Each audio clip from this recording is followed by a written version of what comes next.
হযরত মুহাম্মদ সাল্লাল্লাহু আলাইহি সাল্লাম বিড়ালের একটি গোপন বিষয়ে খুব ভালোভাবে জ্ঞাত ছিলেন। আপনি একটি বিষয় জেনে আশ্চর্য হবেন যে বিড়ালের মধ্যে এমন কিছু রোগ সারাবার মতো গুণাবলী থাকে যা আমরা অনেকেই জানি না। এরা কিন্তু প্রচণ্ড বুদ্ধিমান হওয়ার পাশাপাশি এদের মধ্যে একটি রহস্য লুকিয়ে আছে, যা জানার পর আপনি আশ্চর্য হয়ে যাবেন। মায়াজা নামে রাসূল সাল্লাল্লাহু আলাইহি সাল্লামের পছন্দের একটি বিড়াল ছিল। কোন এক সময় রাসূল সাল্লাল্লাহু আলাইহি সাল্লাম নিজের সৈন্যবাহিনীর সঙ্গে কোন এক ময়দানে যুদ্ধের প্রস্তুতি নিয়ে যাচ্ছিলেন। হঠাৎ করে রাসূল সাল্লাল্লাহু আলাইহি সাল্লামের সামনে একটি বিড়াল চলে আসে এবং সেটি গর্ভবতী বিড়াল ছিল। আর এটি দেখে রাসূল সাল্লাল্লাহু আলাইহি সাল্লাম সঙ্গে সঙ্গে তার সৈন্যবাহিনীকে অন্য রাস্তায় ফিরিয়ে নিলেন, যাতে করে সেই গর্ভবতী বিড়ালের কোনো সমস্যা না হয়। আর একজন সাহাবীকে সেই বিড়ালের দেখাশোনা করার জন্য রেখে দিলেন, আর তাকে আদেশ করলেন যে যতক্ষণ না এই বিড়াল কোনো বাচ্চার জন্ম না দিচ্ছে ততক্ষণ পর্যন্ত যেন সেই সাহাবী সেই বিড়ালের পরিচর্যা করতে থাকে, কেননা তার জন্য যুদ্ধের ময়দানে যাওয়ার থেকেও এই গর্ভবতী বিড়ালের পরিচর্যা অত্যন্ত গুরুত্বপূর্ণ। সুবহানাল্লাহ। তারপর রাসূল সাল্লাল্লাহু আলাইহি সাল্লাম নিজের কাজ শেষ করে যখন বাড়ি ফিরছিলেন, তখন সর্বপ্রথম তিনি যেখানে বিড়াল রেখে গিয়েছিলেন সেই রাস্তায় পৌঁছান এবং পরবর্তীতে সে বিড়ালকে তিনি তার সঙ্গে করে নিয়ে যান।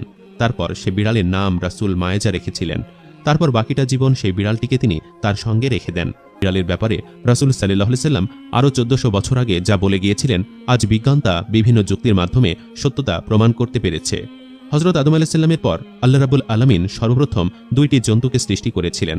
সেই দুইটি জন্তুর মধ্যে একটি হচ্ছে সাপ আর দ্বিতীয়টি হচ্ছে বিড়াল।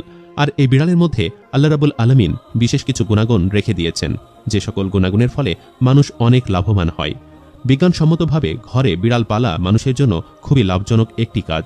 বিশেষজ্ঞদের মতে বিড়ালের নিঃশ্বাসের মধ্যে আল্লাহ রাব্বুল আলামিন ডিপ্রেশন রোগীদের চিকিৎসায় লুকিয়ে রেখেছেন, কেননা এদের লোমে স্যালমোনেলা নামের এক প্রকার বিশেষ ধরনের ব্যাকটেরিয়া পাওয়া যায়, আর এটি মানুষের ডিপ্রেশন কমাতে সাহায্য করে।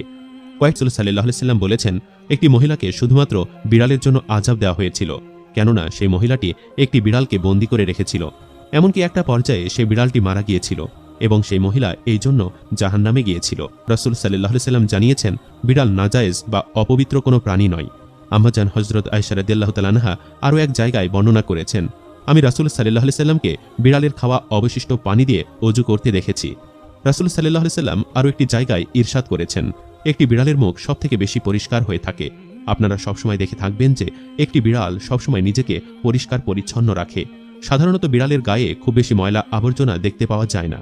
আজকালকার এই মডার্ন যুগে বিড়ালের মধ্যে লুকিয়ে থাকা এই বিশেষ পাওয়ার সম্পর্কে মানুষের কোনো আইডিয়া নেই, কিন্তু প্রাচীনকালের মানুষেরা বিড়ালের মধ্যে থাকা এই গুণাগুণ সম্পর্কে খুব ভালোভাবে জ্ঞাত ছিল, আর এই কারণেই তারা বিড়ালকে কখনোই অবহেলা করত না এবং তাদের কাছে রেখে দিত।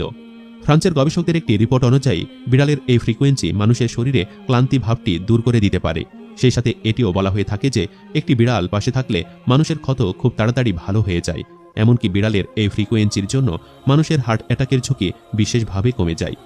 রাসূল সাল্লাল্লাহু আলাইহি ওয়াসাল্লাম বিড়ালের দুষ্টু মিষ্টি আচরণের পরেও তাদের সঙ্গে খুব ভালো আচরণ করতে নির্দেশ দিয়েছেন।